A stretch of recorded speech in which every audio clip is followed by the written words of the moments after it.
Hello नमस्कार दोस्तों, स्वागत है आपका नविका एकेडमी में। राजस्थान करंट अफेयर्स में आज अपन पढ़ेंगे मार्च महीने का करंट अफेयर। ठीक है, मार्च महीने का करंट अफेयर आज अपन पढ़ने वाले हैं।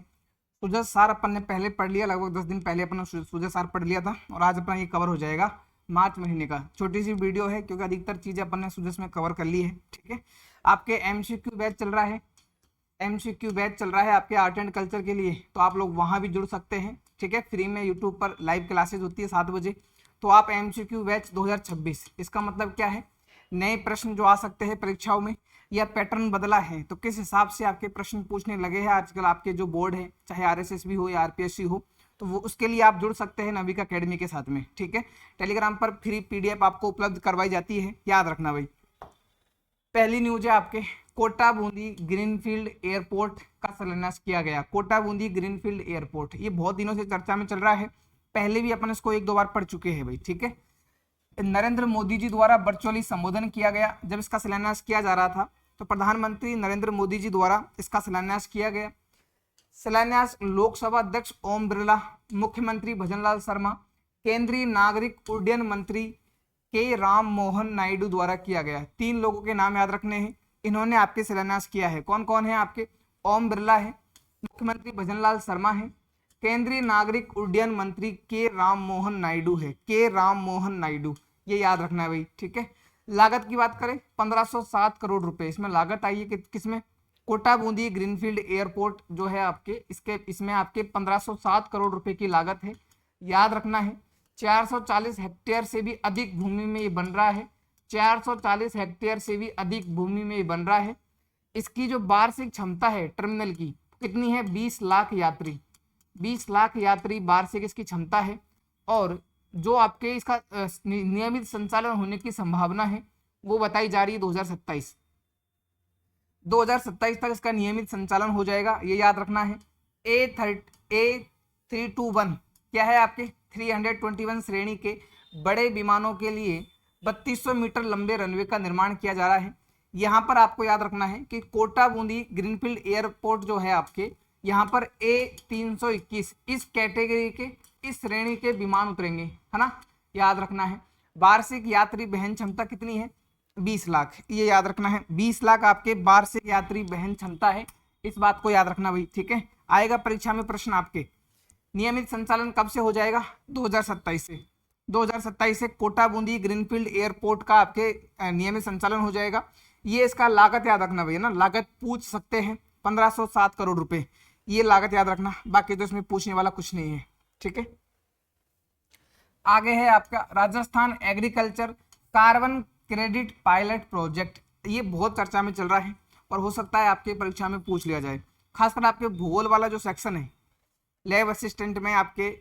एक तो आपके साइंस में करंट अफेयर है, जबकि जो भूगोल वाले उनमें करंट अफेयर तो नहीं है, लेकिन भूगोल वाले टॉपिक में सीधा आपसे पूछा जा सकता है ना, याद रखना। Rajasthan agriculture carbon credit pilot project Rajasthan कृषि विभाग द्वारा शुरू किया गया। किसके द्वारा? राजस्थान कृषि विभाग द्वारा इसको शुरू किया गया है। IORA इकोलॉजिकल सॉल्यूशंस के साथ MOU किया गया। ये भाई बहुत इंपॉर्टेंट है, रट लीजिए इसको। किसके साथ आपके समझौता किया गया है? राजस्थान कृषि विभाग और IORA के द्वारा समझौता किया गया। उद्देश्य क्या है? जलवायु अनुकूलन खेती को बढ़ावा देना, कार्बन उत्सर्जन कम करने के बदले किसानों की अतिरिक्त आय को बढ़ावा देना। अब यदि किसान ऐसी खेती करेंगे जिनसे कार्बन उत्सर्जन में कमी होगी, अब कार्बन उत्सर्जन में कमी होगी तो जितने की वो कमी करते हैं उसके बदले उनको आय दी जाएगी, उनको रकम पैसा दिया जाएगा। ठीक है, जो राजस्थान सरकार का उद्देश्य है कि किसानों की आय को दोगुना करना, कहीं ना कहीं उसमें सहायता करेगा। तो इस बेस पर यह आधारित है कि IORA के साथ में राजस्थान कृषि विभाग ने MOU साइन किया। क्यों? क्लाइमेट चेंज को देखते हुए कि जलवायु अनुकूल खेती को बढ़ावा देना है, याद रखना। बानासुर कहाँ है आपके? कोटपुतली बहरोड में है ना। महुआ कहाँ है आपके? दौसा में है। मालपुरा कहाँ है आपके? टोंक में। ये तीनों नाम रट लेना भैया ना, जिनका भी नेक्स्ट एग्जाम है, first grade, second grade, lab assistant, LDC जो भी है। बानासुर, कोटपुतली बहरोड, महुआ, दौसा, मालपुरा, टोंक से पायलट प्रोजेक्ट शुरू किया गया, ये रट लेना भैया ना, काम की बात तो यही है इसमें। पायलट प्रोजेक्ट का प्रश्न आएगा। कार्बन क्रेडिट क्या होता है आपके? पौधारोपण, सूक्ष्म सिंचाई, फार्म पॉन्ड और सोलर पंप के माध्यम से कार्बन क्रेडिट प्राप्त होगा, ये याद रखना। भारत सरकार की एक स्कीम चल रही है आपके कार्बन क्रेडिट ट्रेडिंग स्कीम 2023, इसके तहत ये पायलट प्रोजेक्ट शुरू किया गया है। Rajasthan agriculture carbon credit pilot project, ये थोड़ा ये मान लीजिए कि आने वाला प्रश्न है भैया ना, इंपॉर्टेंट आ सकता है परीक्षा में, याद रखना है आपके। राजस्थान कृषि विभाग द्वारा इसको शुरू किया गया। IORA के साथ में MOU है। जलवायु अनुकूल खेती को बढ़ावा देना, किसानों की आय को बढ़ावा देना, ये दो बातें याद रखनी है, ठीक है। भारत सरकार की एक योजना है कार्बन क्रेडिट ट्रेडिंग स्कीम 2023, इसके तहत ये पायलट प्रोजेक्ट शुरू किया गया है। अब वो पूछेगा आपसे कि पायलट प्रोजेक्ट कहाँ शुरू किया गया, आपको 3 जगह याद रखनी है, बानासुर कोटपुतली बहरोड, महुआ दौसा और मालपुरा टोंक से ये पायलट प्रोजेक्ट शुरू किया गया है, ठीक है, याद रखना है उसको। आगे है आपके राजस्थान विक्षुब्ध क्षेत्र संपत्ति हस्तांतरण विनियमन विधेयक 2026, ये याद रखना भाई, ठीक है। ये विधेयक जो है आपके चर्चा में है। विक्षुब्ध का मतलब है अशांत, मतलब एक तरह से मान लीजिए अशांत क्षेत्र है, संकटग्रस्त क्षेत्र है, कोई समस्या वहां हो रखी है, कोई हुड़दंगबाजी वहां हुई है, ठीक है, उससे आपको समझना है विक्षुब्ध। 6 मार्च 2026 को राजस्थान विधानसभा ने राजस्थान अशांत क्षेत्र अचल संपत्ति हस्तांतरण नियंत्रण विधेयक 2026 पारित किया, ठीक है। इस विधेयक का उद्देश्य क्या है, आधिकारिक तौर पर अशांत घोषित क्षेत्रों में संपत्ति की बिक्री और हस्तांतरण को विनियमित करना ताकि जबरन पलायन को रोका जा सके, सांप्रदायिक सद्भाव बनाए रखा जा सके। आपने सुना होगा कहीं, जैसे आप एक जगह का कोई भी आपके मन में सोच लीजिए, कोई भी ऐसी लोकेशन राजस्थान में जहां बहुत ज़्यादा आपके दंगे देखने को मिलते हैं, ठीक है। माना कि आप मान लीजिए सवाई माधोपुर का कोई क्षेत्र है जहां पर हिंदू और मुस्लिम में आपके टकराव देखने को मिलता है आए दिन। तब ऐसी जगहों पर रहना, पब्लिक क्या सोचती है कि भाई यहाँ अधिवास कम हो, वहाँ लोग कम रहेंगे, क्या करेंगे, जब दंगे होते हैं ऐसी स्थिति आती है, वो लोग अपनी संपत्ति बेचकर दूसरी जगह चले जाते हैं। तो अब सरकार उसके बारे में नियम बना रही है ना, याद रखना है। जबरन जो पलायन होता है उसको रोकने के लिए सरकार नियम बनाएगी, है ना, याद रखना। और ऐसा कानून बनाने वाला राजस्थान देश का दूसरा राज्य, पहला कौन सा है, गुजरात। ये थोड़ा सा इंपॉर्टेंट है, आएगा परीक्षा में, स्टेटमेंट में प्रश्न आएगा, वो देगा कि राजस्थान देश का ऐसा पहला राज्य है जिसने राजस्थान विक्षुब्ध क्षेत्र संपत्ति हस्तांतरण विनियमन विधेयक 2026 पारित किया है, जबकि राजस्थान दूसरा राज्य है ना। स्टेटमेंट में पहला बोलेगा, आपको दूसरा याद रखना है। इस विधेयक की धारा 3 के तहत, ये धारा 3 थोड़ी सी इंपॉर्टेंट है, याद रखना। इस विधेयक की धारा 3 के तहत सरकार किसी भी क्षेत्र को संप्रदाय की हिंसा या अव्यवस्था की आशंका के आधार पर 3 वर्ष के लिए अशांत क्षेत्र घोषित कर सकती है।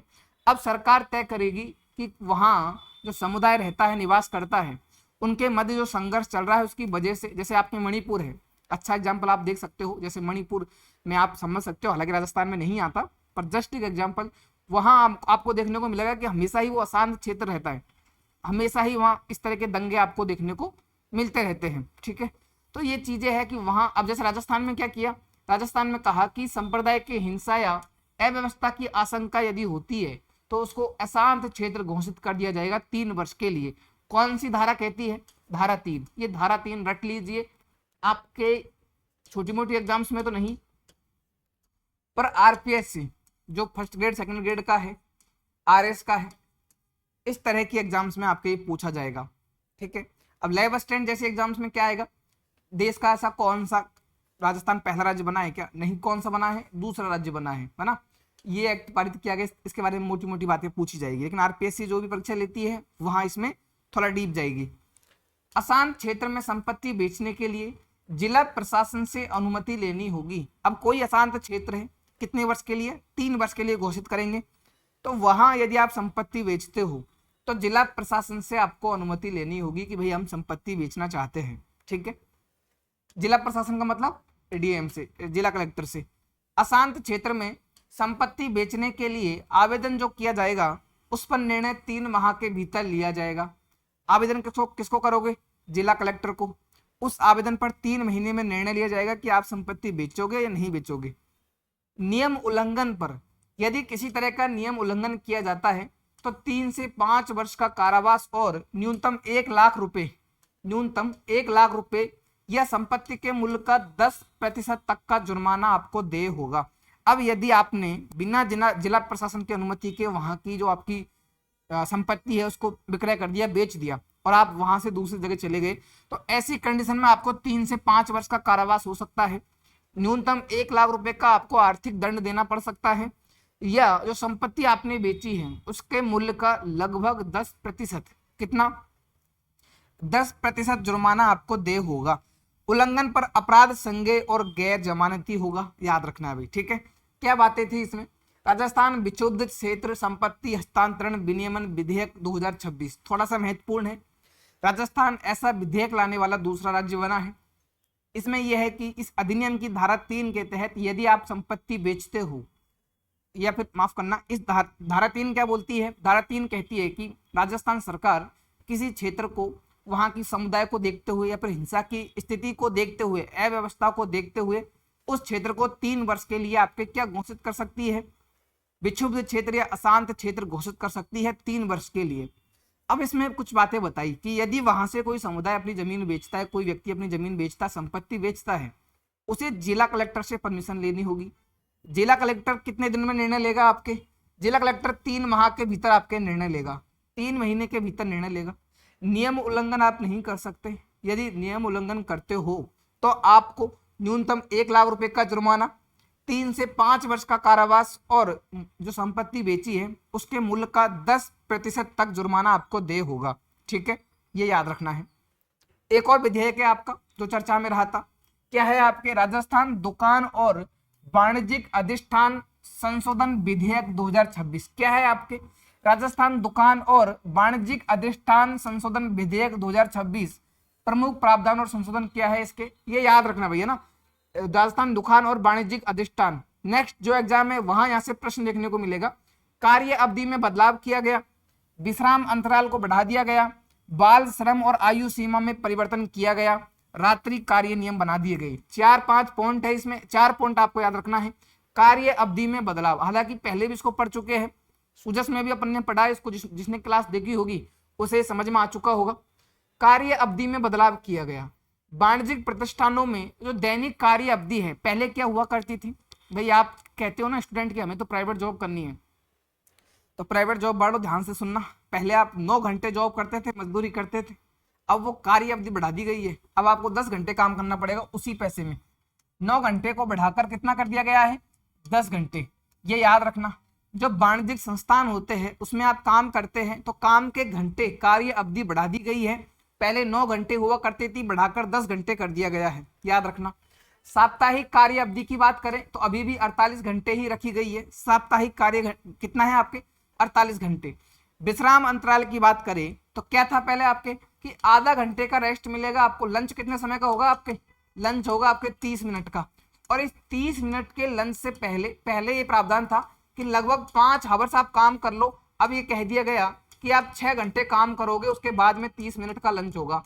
30 मिनट का लंच होगा कब, जब आपने पहले 6 घंटे काम कर लिया होगा, ठीक है। ये गलत है, ये सही है। इसका मतलब ये कि आप जब सुबह ऑफिस जाओगे काम करने किसी भी वाणिज्यिक संस्थान में, तो आप 6 घंटे काम करोगे, उसके बाद ही आपको 30 मिनट का लंच मिलेगा, और उसके बाद बचे कुछ आपको 4 घंटे काम करना पड़ेगा। तो क्या क्या बातें हैं, जो कार्य अवधि थी 9 घंटे से बढ़ाकर 10 घंटे, साप्ताहिक कार्य अवधि 48 घंटे, ठीक है। लंच का समय जो था, विश्रांति समय जो था 30 मिनट का है, लेकिन उससे पहले 6 घंटे काम करना पड़ेगा, याद रखना भैया ना। उसके बाद में है बाल श्रम और आयु सीमा। बाल श्रम और आयु सीमा के बारे में बात करें, अप्रेंटिस, इसकी जो न्यूनतम आयु है पहले 12 वर्ष हुआ करती थी, अब इसे बढ़ाकर 14 वर्ष कर दिया गया है। जो बाल श्रम हुआ करता था उसमें पहले कितनी थी आपकी, पहले भी ये विधेयक आया है, उसमें कहा गया कि आप 12 साल तक के बच्चे, 12 साल तक के बच्चे कहीं भी काम नहीं करेंगे, कोई कार्य नहीं करेंगे। अब इसे बढ़ाकर 14 वर्ष कर दिया गया है। इसका मतलब ये कि 14 वर्ष तक के बच्चे कहीं भी काम नहीं करेंगे, ये याद रखना है आपको। अप्रेंटिस याद रखना है, अप्रेंटिस की आयु या फिर बाल श्रम की आयु 14 वर्ष कर दी गई है। बहुत इंपॉर्टेंट फैक्ट है, याद रखना। 14 वर्ष से कम आयु के बच्चों को दुकान या वाणिज्यिक संस्थानों में काम पर रखने पर प्रतिबंध लगा दिया गया। कुल मिला के यही बात है कि 14 वर्ष तक के बच्चे कहीं भी काम नहीं करेंगे। पहले यह सीमा 12 वर्ष थी, ठीक है। तो क्या क्या बातें हो गई, एक तो आपके जो कार्य अवधि है 9 घंटे से बढ़ाकर 10 घंटे हो गई। साप्ताहिक कार्य अवधि 48 घंटे है। विश्राम अंतराल कितना है, 6 घंटे काम करो, उसके बाद में आपका 30 मिनट का लंच होगा। बाल श्रम या आयु सीमा कितनी कर दी गई है, 14 वर्ष तक आप कहीं भी काम नहीं करोगे। पहले कितनी थी, 12 वर्ष। उसके बाद में आ जाइए, अगला क्या है, रात्रि कार्य नियम। ये क्या किया गया इसमें, 14 से 18 वर्ष की आयु के किशोर अब रात्रि में काम नहीं कर सकते। पहले ही था कि 12 की उम्र से 15 वर्ष तक के बच्चे रात में काम नहीं करेंगे। 15 वर्ष के बाद के बच्चे रात में काम कर सकते हैं। इसका मतलब 16, 17, 18 वाले भी काम कर सकते हैं रात्रि के समय। अब ये कह दिया गया कि 14 वर्ष से 18 वर्ष के आयु के बच्चे रात में काम नहीं करेंगे। पहले क्या था आपके कि 12 वर्ष तक की उम्र के बच्चे कहीं काम नहीं करेंगे। अब ये कह दिया गया कि 14 वर्ष तक की आयु के बच्चे कहीं भी काम नहीं करेंगे। 2 वर्ष बढ़ा दी गई, याद रखना भाई। पहले था कि 12 से 15 वर्ष तक की आयु के बच्चे रात में काम नहीं करेंगे। अब ये कह दिया कि 14 से 18 वर्ष की आयु के बच्चे रात में काम नहीं करेंगे। इसका मतलब ये कि यदि कोई वाणिज्यिक संस्थान है और वहां कोई मजदूरी करने जाता है, कोई काम करने जाता है, कार्य करने जाता है, तो 18 वर्ष से अधिक आयु का व्यक्ति या बच्चा ही आपके, युवक ही आपके वाणिज्यिक संस्थान में रात्रि के समय काम कर सकता है। कब, जब आपकी एज 18 वर्ष से ऊपर है। रात्रि के लिए 18 वर्ष से अधिक का होना जरूरी है, याद रखना। महिलाओं के लिए कोई भी इसमें संशोधन नहीं किया गया है रात्रिकालीन समय में, याद रखना। यह विधेयक कौन सा, राजस्थान दुकान और वाणिज्यिक अधिष्ठान संशोधन विधेयक 2026 1958 के मूल अधिनियम में संशोधन करता है। 1958 का अधिनियम जो आया है उसमें संशोधन करता है, याद रखना। एलडीसी, लेवेस्टेंट वाले याद रखना भैया ना। 1958 के मूल अधिनियम में संशोधन करता है। आपसे वन लाइनर में पूछ लिया जाएगा कौन से अधिनियम को संशोधित करता है। 1962, 1978, 1972 इस तरह आपके ऑप्शन में आएंगे। 1958 आपको याद रखना है। 1958 वाले अधिनियम में संशोधन करेगा, ठीक है। 1958 वाले अधिनियम में संशोधन करेगा, ये सारी बातें याद रखना भाई। आगे चलिए, राजस्थान जन विश्वास उपबंधों का संशोधन विधेयक 2026, एक और विधेयक है आपके। ये सारे इंपॉर्टेंट है, बहुत ज्यादा इंपॉर्टेंट विधेयक है भैया ना। राजस्थान जन विश्वास उपबंधों का संशोधन विधेयक 2026। उद्देश्य क्या है, छोटे और तकनीकी अपराधों के लिए जेल की सजा के प्रावधान को समाप्त कर आर्थिक अपराध जोड़ना। राजस्थान जन विश्वास उपबंधों का संशोधन विधेयक क्या कहता है, पहले ये हुआ करता था, ब्रिटिश कालीन जो नियम थे उनमें आपको पता है कि सीधा आप पर कारावास की सजा मिलती थी, आपको दंड मिलता था। कोई छोटी मोटी गलती की आपने, जैसे आप ये मान लीजिए कि कोई पानी है, पानी के लिए कोई नियम बना दिया गया, ठीक है। अब उस नियम के लिए आपको अगर यदि जेल भेज दिया जाए तो आपको भी लगेगा कि यार थोड़ा सा नाइंसाफी हो रही है अपने साथ में, ठीक है। छोटे मोटे जो अपनी गलतियां हो जाती है तो उसके लिए यदि आपको कोई जेल भेज दे तो ये तो एक तरह की गलत बात है। तो वहां आपके संशोधन किया गया। इसका मतलब ये है, जन विश्वास संशोधन विधेयक में आपको बस इतना समझना है, जहां पहले छोटे मोटे अपराधों के लिए सजा मिलती थी कारावास की, अब मिलेगी आर्थिक दंड की। समझ गए, मतलब जहां आपको छोटे मोटे अपराधों में पहले जेल जाना पड़ता था, अब आप जेल नहीं जाओगे, आप पैसे भरो और आप फ्री, याद रखना भाई। छोटे और तकनीकी अपराध, तकनीकी अपराध मतलब जानबूझ के नहीं किया, गलती हो गई है भैया ना। अब गलती हो गई तो राणा जी माफ नहीं करेंगे आपको। राणा जी पहले जेल भेजते थे, अब राणा जी क्या करेंगे, आपको आपसे पैसा लेंगे, आर्थिक अपराध आप पर थोप देंगे, है ना, याद रखना भाई। राज्य में ईज ऑफ लिविंग, ठीक है, जीवन में जो सहायता होगी, ईज ऑफ डूइंग बिजनेस को बढ़ावा मिलेगा, दोनों बातें हैं, है ना। इस विधेयक के तहत 11 विभिन्न कानूनों में संशोधन किया गया भाई। 11 विभिन्न कानूनों में, जैसे जल संरक्षण से संबंधित कानून हो गया, बिजली से संबंधित कोई कानून हो गया, इस तरह के 11 विभिन्न कानूनों में संशोधन किया गया। वन अधिनियम 1953 इसमें संशोधन किया गया। वेयर हाउसिंग अधिनियम 1958 में संशोधन किया गया। नगर पालिका अधिनियम 2009 में संशोधन किया गया। इस तरह के 11 अधिनियम है। स्टाम्प अधिनियम 1998, ठीक है, ये मेन 4 अधिनियम है। अब जो वन अधिनियम है उसमें क्या है, आपके अनजाने में पशु चराने पर कारावास को हटाकर केवल जुर्माना।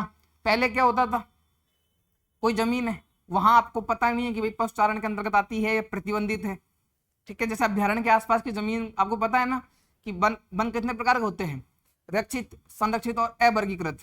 अब आप अवर्गीकृत में कुछ भी करते हो, ठीक है, आप गलती से आप किस में चले गए, रक्षित में चले गए या संरक्षित में चले गए, वहां आपने पशुओं को चरा लिया, अब आपको जेल जाना पड़ेगा, ठीक है। तो इसके लिए आपको अब जेल नहीं जाना पड़ेगा, आर्थिक दंड आपको भुगतना पड़ेगा, जुर्माना देना पड़ेगा। पहले होता तो आप जेल जाते, याद रखना। वेयर हाउसिंग एक्ट 1958 क्या कहता है? बिना लाइसेंस यदि आप भंडारण करते हो वस्तुओं का, कालाबाजारी करते हो, तो 1 वर्ष के कारावास के स्थान पर अधिकतम 50,000 रुपए का आर्थिक दंड। पहले क्या हुआ करता था, यदि आप बिना पूछे, बिना मर्जी के, अपनी मर्जी से चीजों का भंडारण करते हो, कालाबाजारी करते हो, ताकि जब समय आए तो ऊंची कीमतों पर बेच दे, पहले वहां पर 1 वर्ष का कारावास था। अब ऐसा नहीं है, अब आपको इसके लिए 50,000 रुपए का आर्थिक दंड देना पड़ेगा। एक है आपके नगर पालिका अधिनियम, दूसरा है स्टाम्प अधिनियम, इनमें भी आपके संशोधन किया गया। राजस्थान जन विश्वास संशोधन विधेयक याद रखना भाई। अगली न्यूज है आपके गेम्स का, है आपके एशियाई कप तीरंदाजी 2026। एशियाई कप तीरंदाजी कप 2026 क्या है आपके? यहाँ आपके जयपुर के रजत चौहान ने गोल्ड जीता है। और मैं कहूंगा कि नेक्स्ट एग्जाम किसका है आपके? लैब असिस्टेंट का, है ना? तो लैब असिस्टेंट, ये समझ लीजिए कि ये प्रश्न आपके लगभग लगभग छप गया होगा, ठीक है, याद रखना भाई इसको ना। एशियाई कप तीरंदाजी 2026 जो कप होता है आपके, कहाँ होता है ये आपके? ये हुआ बैंकॉक के, थाईलैंड में, थाईलैंड के बैंकॉक में, ठीक है, याद रखना। जयपुर का एक आपके खिलाड़ी है, प्लेयर है, क्या नाम है? रजत चौहान। रजत नहीं है, रजत है भैया ना, ये टाइपिंग मिस्टेक कैसे हो जाती है? रजत चौहान, रजत चौहान ने आपके गोल्ड जीता है भाई। किसने? रजत चौहान ने, याद रखना। रजत चौहान आपके जयपुर से हैं और इन्होंने आपके स्वर्ण पदक जीता है। प्रतियोगिता कौन सी है? एशियाई कप तीरंदाजी, एशियाई कप, स्वर्ण जीता है, याद रखना भाई। जयपुर के, वापस से मिस्टेक है, जयपुर के रजत चौहान ने व्यक्तिगत स्पर्धा में गोल्ड जीता है। व्यक्तिगत स्पर्धा कैटेगरी याद रखनी है। प्रतियोगिता में कुल 3 पदक जीतकर भारत ने अच्छा प्रदर्शन किया। प्रतियोगिता की रैंकिंग सूची की बात करें तो रजत चौहान ने, ठीक है, रजत चौहान ने 712 अंकों के साथ नंबर 1 स्थान पर है, ना, ठीक है, याद रखना है। याद रखना, एशियाई कप तीरंदाजी 2026 में रजत चौहान ने स्वर्ण पदक जीता है। बैंकॉक के, थाईलैंड में प्रतियोगिता आयोजित की गई थी। मैं चेक कर लेता हूँ एक बार, ना, ये रजत ही है क्या? मैं कंफ्यूज हो रहा हूँ वापस से।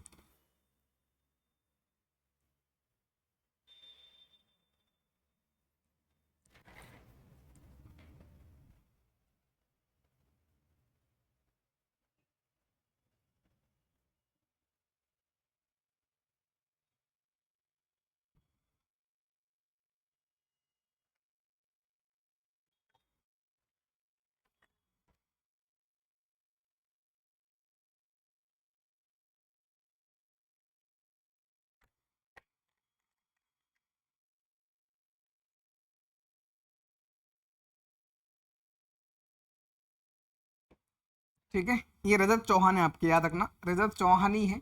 जो लिखा हुआ है रतन रतन, ये गलत भी है ना, रजत चौहान, याद रखना है ना। क्या क्या बातें हैं? स्वर्ण पदक जीता है, जयपुर से है, व्यक्तिगत स्पर्धा में गोल्ड जीता है, याद रखना। थाईलैंड के बैंकॉक में प्रतियोगिता आयोजित की गई है ना। आगे चलिए, 5वीं राष्ट्रीय मास्टर वेट लिफ्टिंग चैंपियनशिप, 5वीं राष्ट्रीय मास्टर वेट लिफ्टिंग चैंपियनशिप याद रखनी है। हरियाणा के लोहारू कस्बे में, मान लीजिए भिवानी जिले में, तो हरियाणा के भिवानी, इतना याद रखना। 14 से 15 मार्च को 2026 में प्रतियोगिता आयोजित की गई है। जयपुर निवासी है आपके पूनम शर्मा। पूनम शर्मा ने इस राष्ट्रीय प्रतियोगिता में गोल्ड जीता है। दोनों बातें हैं, रजत चौहान जयपुर से है, उन्होंने भी गोल्ड जीता है, पूनम शर्मा ने भी गोल्ड जीता है। इन दोनों में से आपका प्रश्न मिल जाएगा परीक्षा में, यदि पेपर अच्छा आया तो, ठीक है। और उन्होंने सोचा होगा कि पेपर बाहर से आना है, अब फिर तो हम भी कुछ नहीं कर सकते। 5वीं राष्ट्रीय मास्टर वेट लिफ्टिंग चैंपियनशिप याद रखनी है। हरियाणा के भिवानी में, आप बात करें लोहारू में, 14 से 15 मार्च को एक प्रतियोगिता आयोजित की गई। जयपुर की पूनम शर्मा ने इस प्रतियोगिता में गोल्ड जीता है। किसने भाई? पूनम शर्मा ने।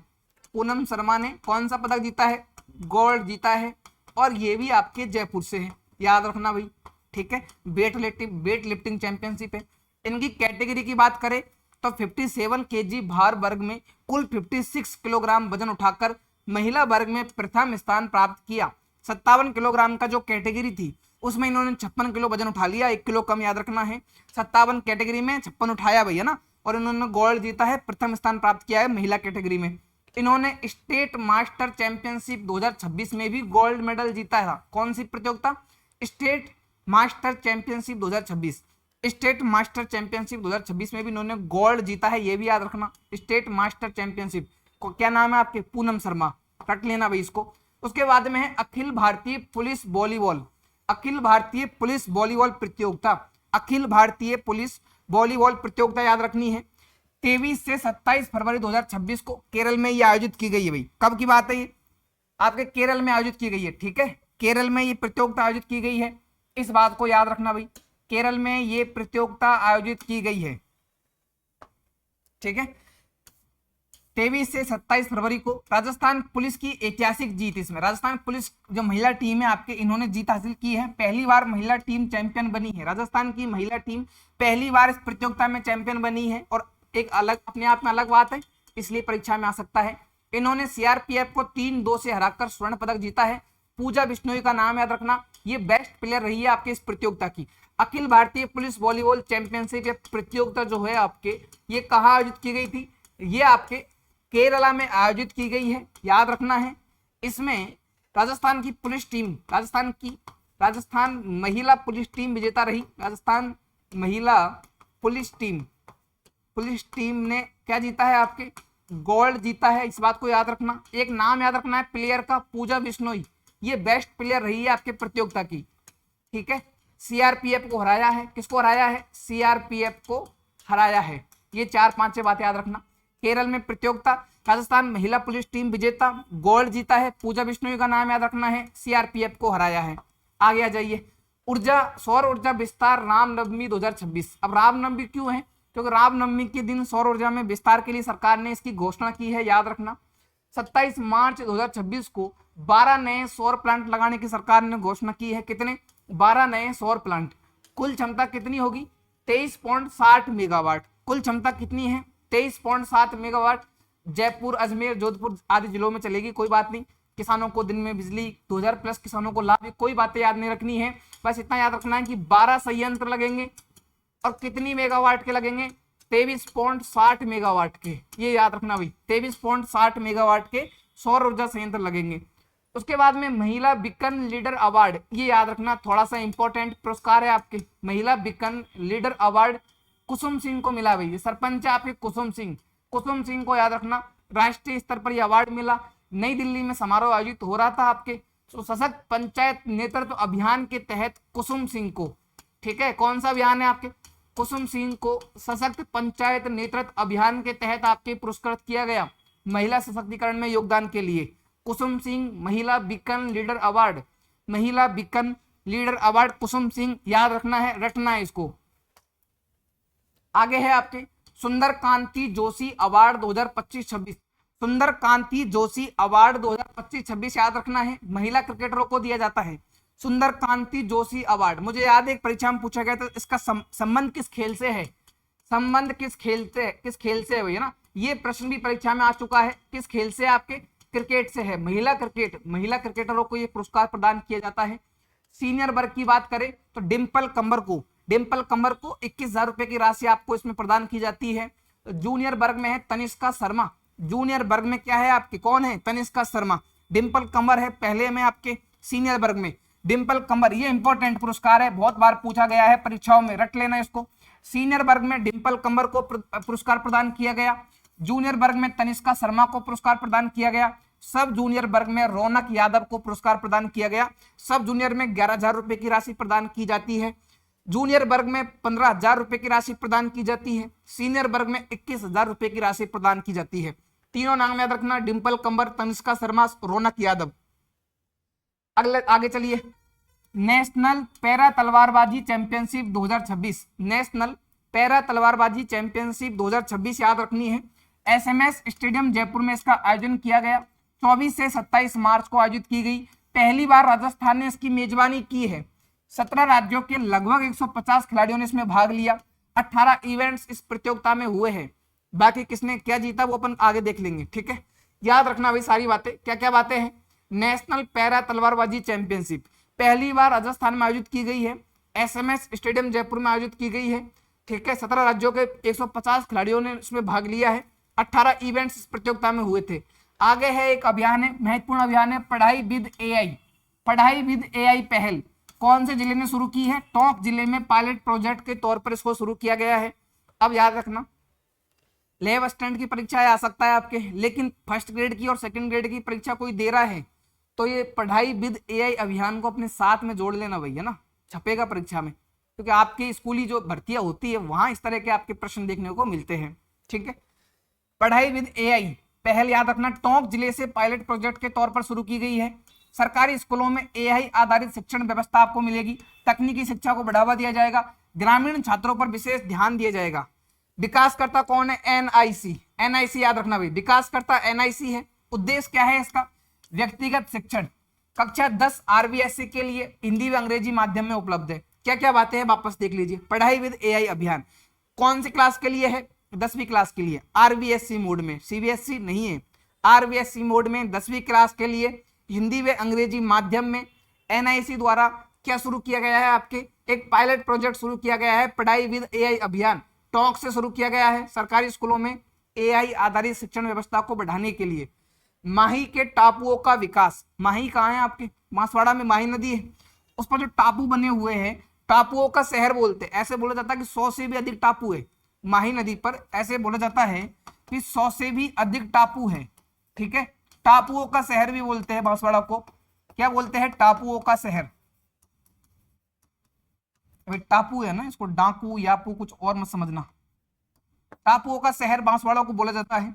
बांसवाड़ा में पर्यटन को बढ़ावा देने के लिए उच्च स्तरीय समिति गठित की गई है, जिसमें टापुओं का विकास किया जाएगा। विभिन्न विभाग इसमें शामिल होंगे, मास्टर प्लान बनेगा। ये सब बोल वचन वाली बातें हैं। राज्य अभिलेखागार प्रदर्शनी याद रखना भाई, राज्य अभिलेखागार प्रदर्शनी 17 से 19 मार्च 2026 को जयपुर में आयोजित की गई। 17 से 19 मार्च 2026 को राज्य अभिलेखागार प्रदर्शनी कहाँ आयोजित की गई भाई? याद रखना, जयपुर में। राज्य अभिलेखागार प्रदर्शनी जयपुर में, राज्य अभिलेखागार प्रदर्शनी जवाहर कला केंद्र जेके के जयपुर में। इंपॉर्टेंट है भैया ना। ऐतिहासिक विषय आधारित प्रदर्शनी है, दुर्लभ दस्तावेज प्रदर्शित किए जाएंगे। अभिलेखागारों में तो दुर्लभ दस्तावेज ही आएंगे आपके ना, ऐतिहासिक जानकारी ही आपकी आएगी, तो ये तो आप कॉमन सेंस से कर दोगे। लेकिन जवाहर कला केंद्र याद रखना है, जेईसीसी नहीं है, आरआईसी राजस्थान इंटरनेशनल सेंटर नहीं है, बिरला ऑडिटोरियम नहीं है। क्या है आपके? जवाहर कला केंद्र भाई, ऑप्शन में देगा आपको गलत करवाने के लिए। ठीक है, तो जवाहर कला केंद्र जयपुर में राज्य अभिलेखागार प्रदर्शनी आपके शुरू की गई है। आगे है आपके टीबी मुक्त भारत अभियान, बहुत दिनों से चल रहा है ना। टीबी मुक्त भारत अभियान 24 मार्च 2026 को पुनः शुरू किया गया। 100 दिवसीय अभियान है, जयपुर से इसकी शुरुआत की गई है। टीबी उन्मूलन इसका लक्ष्य है भाई। टीबी मुक्त भारत अभियान, टीबी मुक्त भारत अभियान याद रखना है 24 मार्च 2026 को जयपुर से शुरू किया गया है। 100 दिवसीय अभियान है, पहले भी पिछली वर्ष भी इसको शुरू किया गया था, है ना, तो 2-3 बार इसको शुरू कर दिया गया है। इस बार याद रखना 24 मार्च 2026 से जयपुर से 100 दिवसीय अभियान शुरू किया गया है, टीबी मुक्त भारत बनाने के लिए, टीबी का उन्मूलन करने के लिए। ठीक है, इसमें 11 शहरी क्षेत्र शामिल है। 14+ की आयु के बच्चों की स्क्रीनिंग की जाएगी। CVNAT क्या नाम है इसका? ये टेस्ट याद रखना भाई, जो भी है आप नाम पढ़ लेना भैया ना, इसका नाम याद रखना है CVNAAT टेस्ट किया जाएगा। 14+ आयु के बच्चों की स्क्रीनिंग की जाएगी।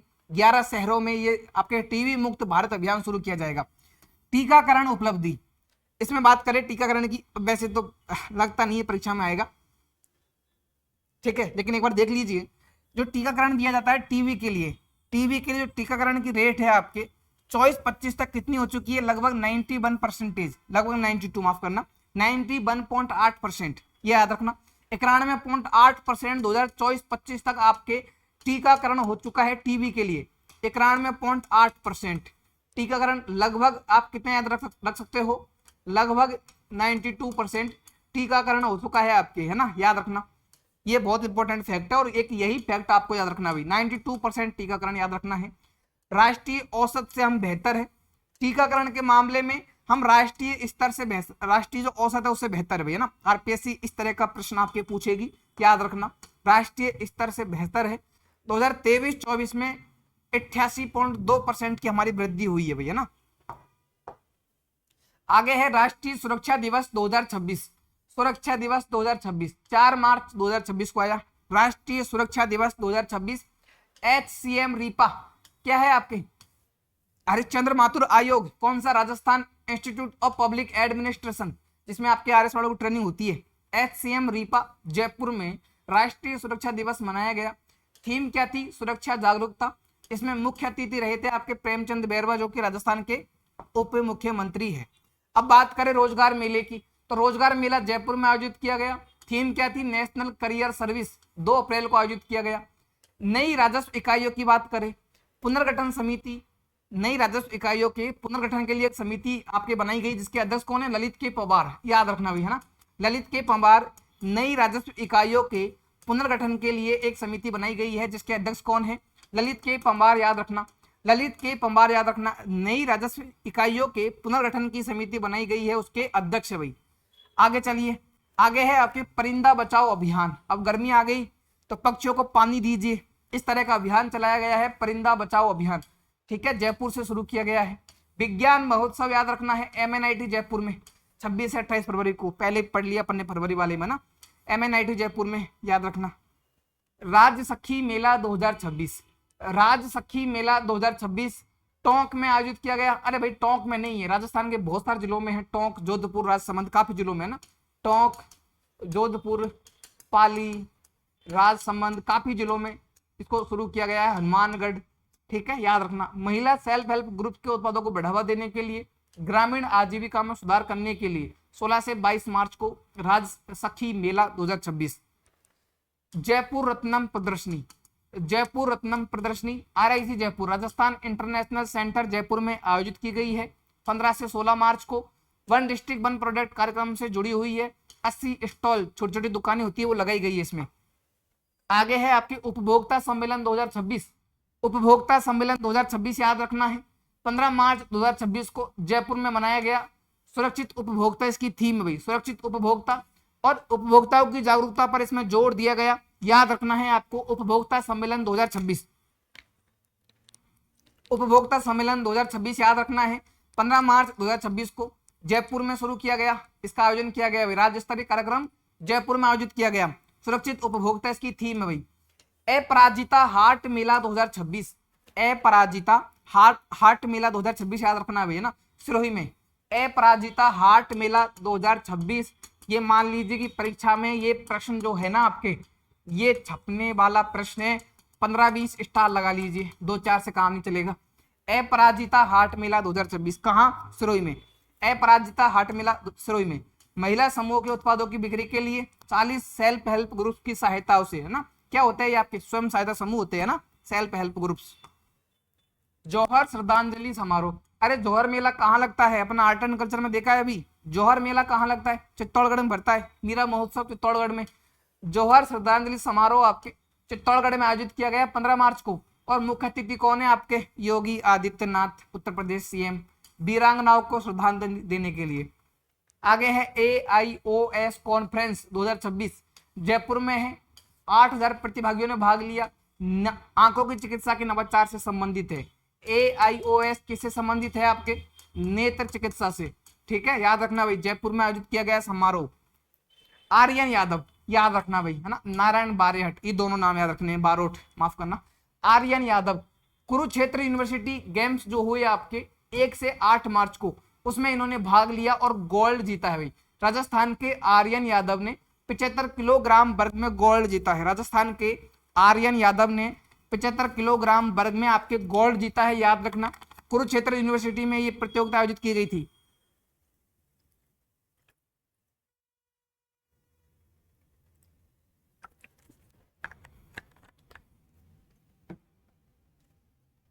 वापस से आ जाइए।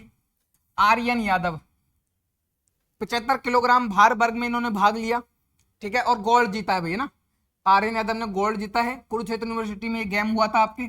अब दूसरा है नारायण बारोट। नारायण बारोट ये वरिष्ठ पत्रकार है। क्या है, कौन है आपके? वरिष्ठ पत्रकार नारायण बारोट, याद रखना। 6 मार्च को इनका निधन हो गया था। चर्चा में क्यों है? क्योंकि पूर्व सूचना आयुक्त थे भाई, BBC व अन्य संस्थाओं में जुड़े रहे। पूर्व सूचना आयुक्त 2020 से 22 तक नारायण बारोट आपके क्या रहे थे? आपके सूचना आयुक्त रहे थे ना, थोड़ा सा इंपॉर्टेंट है, RPSC पूछेगी इसको। नारायण बारोट याद रखना, पूर्व सूचना आयुक्त, पूर्व सूचना आयुक्त है, वरिष्ठ पत्रकार रहे थे। अब सूचना आयोग में आपको पता है कि भाई पत्रकारिता से जो आपके टेक्निकल सेवाएं होती है, वहां से आपके जो अध्यक्ष और सदस्य होते हैं उनकी नियुक्ति की जाती है। आगे आ जाइए, आगे है राजस्थान टूरिज्म पोलो कप। राजस्थान टूरिज्म पोलो कप याद रखना, जयपुर पोलो सीजन 2026 फाइनल 1 मार्च को हुआ है। टीम बी पोलो विजेता। नहीं आता परीक्षा में ना, पर मैं पढ़ाता हूँ हर बार, गलती से आ जाए तो मेरे को बोलने के लिए चाहिए ना कि भाई हमारा पढ़ा हुआ आ चुका है एग्जाम में, ठीक है। आता नहीं है तो देख लेना बासी, तो आप वैसे पढ़ना नहीं है। विद्युत पावर लिफ्टिंग प्रतियोगिता, क्या नाम है आपके, देखो विद्युत पावर लिफ्टिंग प्रतियोगिता है ना, जो विद्युत विभाग में काम करने वाले होते हैं ना उनके लिए पावर लिफ्टिंग प्रतियोगिता रख दी गई है। 47वां संस्करण कोटा में आयोजित किया गया 13 से 15 मार्च को। राजस्थान की टीम विजेता रही है, 2 गोल्ड 1 रजत और 3 कांस्य जीते भाई। 2 गोल्ड 1 सिल्वर और 3 ब्रॉन्ज मेडल आपके जीते हुए है ना, किसने, राजस्थान ने। कुल मिला के 3, 2, 5 और 1 6 पदक, कुल 6 पदक जीते हैं। कोटा में प्रतियोगिता आयोजित की गई है और राजस्थान इसमें विजेता रहा भैया ना। और 47 इसका एडिशन है, 47वां संस्करण याद रखना, विद्युत पावर लिफ्टिंग प्रतियोगिता। आगे है आपके डॉक्यूमेंट्री फिल्म पुरस्कार। ये पुरस्कार प्रदान किया गया, किसे पुरस्कार प्रदान किया गया, मिस्टर सराउंडिंग। आपके निर्माता कौन है इसके, निर्माता है राहुल सूद। मिस्टर सराउंडिंग किडनी डोनेशन द्वारा ये पुरस्कार प्रदान किया गया। प्रथम पुरस्कार के लिए 51,000 रुपए। डॉक्यूमेंट्री फिल्म पुरस्कार, निर्माता कौन है, राहुल सूद। निर्माता कौन है, राहुल सूद, याद रखना, ठीक है। फिल्म का नाम क्या है, मिस्टर सराउंडिंग किडनी डोनेशन, ये फिल्म का नाम है भाई, मिस्टर सराउंडिंग किडनी डोनेशन। प्रथम पुरस्कार के लिए 51,000 रुपए। Global Impact Award, Global Impact Award Jitendra Sharma को, Global Impact Award Jitendra Sharma को। नई दिल्ली में यह आयोजित किया गया, कौन सा, कोई सांस्कृतिक प्रचार प्रसार के लिए एक कार्यक्रम आयोजित किया गया है नई दिल्ली में, उसमें ग्लोबल इंपैक्ट अवार्ड समारोह आयोजित किया गया और इस समारोह में आपके जितेंद्र शर्मा को सम्मान दिया गया। जितेंद्र शर्मा याद रखना भाई, ग्लोबल इंपैक्ट अवार्ड आ सकता है परीक्षा में। International dance festival, international dance festival का 6वां आयोजन आपके उदयपुर में, 6th एडिशन आपके उदयपुर में 26 से 27 अप्रैल को, ठीक है, आयोजित होगा। मार्च में चर्चा में था। पश्चिम क्षेत्र सांस्कृतिक केंद्र उदयपुर में है आपके, याद रखना भाई। इंटरनेशनल डांस फेस्टिवल उदयपुर में, Global Impact Award Jitendra Sharma को, Global Impact Award Jitendra Sharma को, याद रखना भाई। आगे आ जाइए, बहुत इंपॉर्टेंट स्लाइड है भाई, बहुत इंपॉर्टेंट स्लाइड है ये, मान लीजिए कि परीक्षा में प्रश्न देख के जाने वाली स्लाइड है भाई, है ना। देखते हैं, 3 जिलों में अनाज एटीएम बनेंगे। 3 जिलों में अनाज एटीएम, कौन कौन से जिले हैं, जयपुर, भरतपुर और बीकानेर। जयपुर, भरतपुर और बीकानेर में क्या बनेंगे, अनाज एटीएम। 3 जिलों में अनाज एटीएम, रट लो भाई, परीक्षा में आएगा भाई, रट लीजिए। जयपुर, भरतपुर और बीकानेर अनाज एटीएम, ठीक है, जयपुर, भरतपुर और बीकानेर में, है ना, रटना है इसको, आएगा परीक्षा में। पीएम कुसुम योजना, इसके घटक ए में तथा घटक सी में, घटक ए में राजस्थान पहले स्थान पर है, घटक सी में राजस्थान दूसरे स्थान पर है। अब वैसे तो हर बार पढ़ते हैं इसको, हर महीने करंट अफेयर में आ जाता है ये, है ना, लेकिन वापस से आपका तो फर्ज बनता है पढ़ना, पढ़िए इसको भाई। घटक ए में पहले स्थान पर है, घटक सी में दूसरे स्थान पर है। हर महीने करंट अफेयर में पढ़ाता हूँ कि कुसुम योजना कब शुरू हुई है, क्या उद्देश्य है इसका, याद रखना। देश की कुल सौर ऊर्जा क्षमता में राजस्थान की भागीदारी है 27%। देश की कुल सौर ऊर्जा क्षमता, हमारी कुल सौर ऊर्जा क्षमता जो है उसमें राजस्थान की हिस्सेदारी कितनी है, 27% है। हमारी कुल सौर ऊर्जा क्षमता राजस्थान की कितनी है, 142 गीगावाट। अब उसमें हमारी देश के मामले में हिस्सेदारी की बात करें तो 27% की हिस्सेदारी है। देश की कुल अक्षय ऊर्जा क्षमता में, कुल अक्षय ऊर्जा में सौर आ जाएगी, पवन ऊर्जा आ जाएगी, आपकी बायोमास ऊर्जा आ जाएगी, है ना। तो देश की कुल अक्षय ऊर्जा या नवीकरणीय ऊर्जा क्षमता में राजस्थान की हिस्सेदारी है 16% से अधिक। या नवीकरणीय ऊर्जा में, ऊर्जा क्षमता में राजस्थान की हिस्सेदारी कितनी है, 16% से अधिक। सौर ऊर्जा क्षमता में राजस्थान की हिस्सेदारी है 27%।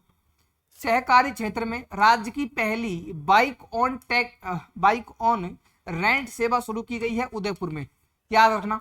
जयपुर में भी प्रस्तावित है पर उदयपुर में शुरू की जा चुकी है। राजस्थान का स्वास्थ्य पर खर्च कितना होता है, बजट का 7.5%। राजस्थान सरकार स्वास्थ्य सेवाओं पर 7.5% खर्च करती है, जबकि WHO ने कहा कि भाई जो राष्ट्र होते हैं ना, देश, राज्यों को या राष्ट्रों को, आपके WHO ने ऐसा कहा, राष्ट्रीय राज्यों को 7.5% कम से कम आपके स्वास्थ्य पर खर्च करना है, हेल्थ पर खर्च करना है। ये किसने कहा था, वर्ल्ड हेल्थ ऑर्गेनाइजेशन ने कहा, और राजस्थान करता है 7.5। इसका मतलब हमारे जो स्वास्थ्य के मानक है ना, स्वास्थ्य के जो मानक है वो WHO के अनुसार है। अब परीक्षा में प्रश्न क्या आएगा आपके, WHO के मानकों के अनुसार राजस्थान का स्वास्थ्य पर खर्च कितना है? अब WHO आपको फंसाने के लिए नाम देगा, सीधा आपको रटना तो 7.5% ही है, 7.5% रट लेना भैया ना। सहकारी क्षेत्र में, ये सहकारी सरकारी नहीं है, सहकारी क्षेत्र में राज्य की पहली बाइक ऑन रेंट सेवा उदयपुर में शुरू की गई है। ठीक है, याद रखना, परीक्षा में प्रश्न आएगा।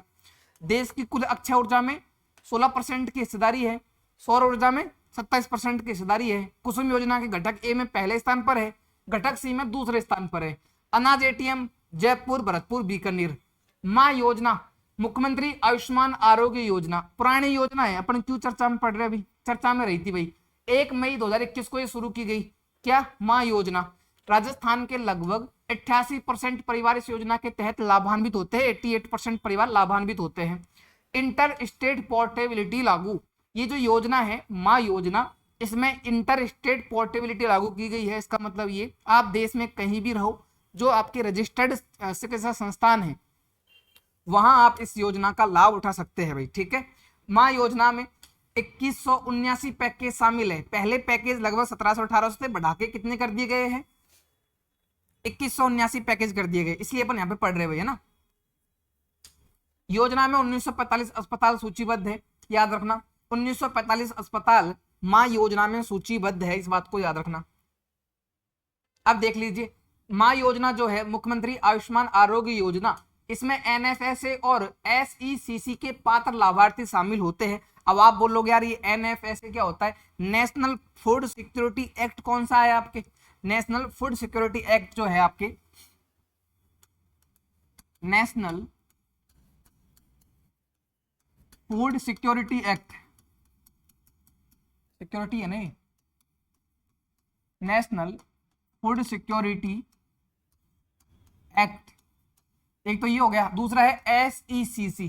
SECC का क्या मतलब है? Socio economic caste census. 2011 में जो जनगणना की गई है आपके, उसमें जो जातीय जनगणना के डाटा थे प्रकाशित नहीं किए गए, लेकिन उसमें सामाजिक आर्थिक जातीय जनगणना के सेंसस उसके डाटा थे, उसमें जनगणना हुई थी। तो उसके जो लाभार्थी हैं, NFSA के लाभार्थी और SECC socio economic caste census के लाभार्थी परिवारों को, जिसमें कौन कौन आएंगे? लाभार्थी परिवार हो गए, उसके साथ में है संविदा कर्मी, लघु एवं सीमांत किसान, कोविड-19 के पीड़ित हो गए, है ना, इन सभी को लाभ दिया जाएगा। कौन कौन आएंगे इसमें? NFSA और SECC, संविदा कर्मी, कोविड-19 के पीड़ित, और कौन है? लघु एवं सीमांत किसान परिवार। ये 5 कैटेगरी याद रखनी है, याद रखना भाई। कौन कौन सी कैटेगरी है वापस देख लीजिए, लघु एवं सीमांत किसान है, संविदा कर्मी है, कोविड-19 के पीड़ित है, और NFSA और SECC के लाभार्थी है, याद रखना इसमें। अब इसमें कहा गया कौन सी? माँ योजना।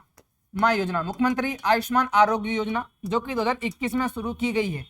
इस योजना में कहा गया कि जो ये व्यक्ति शामिल है, इसमें कौन कौन अपन बात कर चुके हैं, जो शामिल है उन सभी को निःशुल्क बीमा कवर किया जाएगा, उन सभी को फ्री में बीमा कवर किया जाएगा, निःशुल्क बीमा प्रदान किया जाएगा भाई। संविदा कर्मी है, फ्री में बीमा दिया जाएगा, कोविड-19 के पीड़ित है, फ्री में आपके बीमा दिया जाएगा संविदा कर्मी को फ्री में, और लघु एवं सीमांत किसान, NFSA या सामाजिक आर्थिक जो जनगणना हुई है उसके लाभार्थी, इन सभी को फ्री में आपके क्या दिया जाएगा? बीमा प्रीमियम दिया जाएगा माँ योजना के अंतर्गत। लेकिन कौन है जिसको आपके 850 रुपए प्रति परिवार की प्रीमियम दे होगा राशि? कौन है आपके? इन कैटेगरीज के अतिरिक्त जो अपन ने कैटेगरी पढ़ी है, इनके अतिरिक्त यदि कोई भी परिवार, कौन कौन? जो संविदा कर्मी नहीं है, जो कोविड-19 का पीड़ित नहीं है, उस योजना में शामिल नहीं है, जो लघु एवं सीमांत किसान परिवारों से संबंधित नहीं है, या जो NFSA या SECC के अंतर्गत नहीं आता, उन परिवारों को 850 रुपए की प्रीमियम राशि के भुगतान के साथ में इस योजना के तहत लाभ दिया जाएगा, याद रखना भाई। ठीक है, तथा शेष 50% प्रीमियम राशि का भार राज्य सरकार द्वारा वहन किया जाएगा। लेकिन ये जो बातें बताई गई है इसको रट लेना भाई, परीक्षा में प्रश्न आएगा। आगे चलिए, आगे है आपके अंतर्राष्ट्रीय महिला दिवस आया आपके 8 मार्च को। राज्य स्तरीय कार्यक्रम धान मंडी हनुमानगढ़ में मनाया गया, याद रखना भाई। राज्य स्तरीय कार्यक्रम धान मंडी हनुमानगढ़, ठीक है, राजस्थान। जो कौन सा है आपके अंतर्राष्ट्रीय महिला दिवस 8 मार्च को आता है, उस समय राज्य स्तरीय कार्यक्रम धान मंडी हनुमानगढ़ में मनाया गया था। गौरव सेनानी समारोह, भारतीय सेना की सप्त शक्ति कमान द्वारा चूरू में गौरव सेनानी समारोह कहाँ आयोजित किया गया? चूरू में। वन लाइनर प्रश्न आएगा यदि आएगा तो। गौरव सेनानी समारोह चूरू में। चूरू का जो जिला खेल स्टेडियम है ना, उसका नाम चेंज कर दिया गया। चूरू के जिला खेल स्टेडियम का नाम चेंज कर दिया गया। क्या कर दिया गया? Lieutenant general Sagat Singh Rathore, lieutenant general Sagat Singh Rathore के नाम पर, जो कि 1971 के योद्धा थे। 1971 का युद्ध हुआ था, उस युद्ध के भारत पाकिस्तान के जन्म, जब बांग्लादेश का जन्म हुआ था, आप ये मान लीजिए बांग्लादेश पैदा किया था ना, तो बांग्लादेश के जन्म के समय भारत पाक वॉर में, भारत वर्सेस पाकिस्तान युद्ध में हीरो रहे आपके लेफ्टिनेंट जनरल सगत सिंह राठौड़। इनके नाम पर चूरू के जिला खेल स्टेडियम का नाम बदल दिया गया, याद रखना भाई।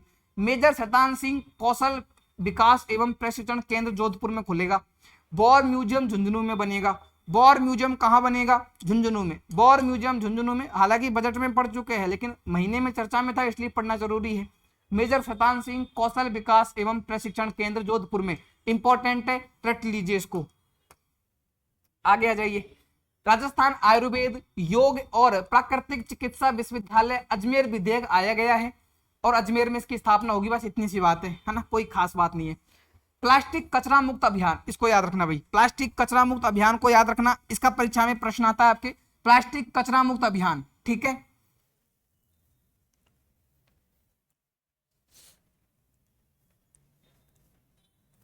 याद रखना भाई, प्लास्टिक कचरा मुक्त अभियान 2026, इसको याद रखना है। स्वच्छ भारत मिशन ग्रामीण के तहत यह अभियान शुरू किया गया है।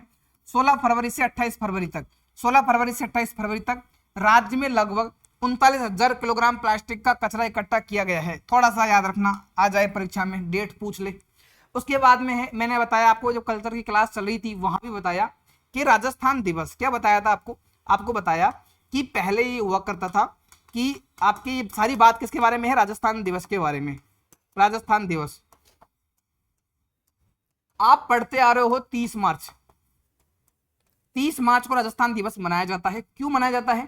क्योंकि 30 मार्च 1949 को, क्योंकि 30 मार्च 1949 को बृहद राजस्थान का निर्माण होता है। बृहद राजस्थान का निर्माण होता है भैया ना, याद रखना।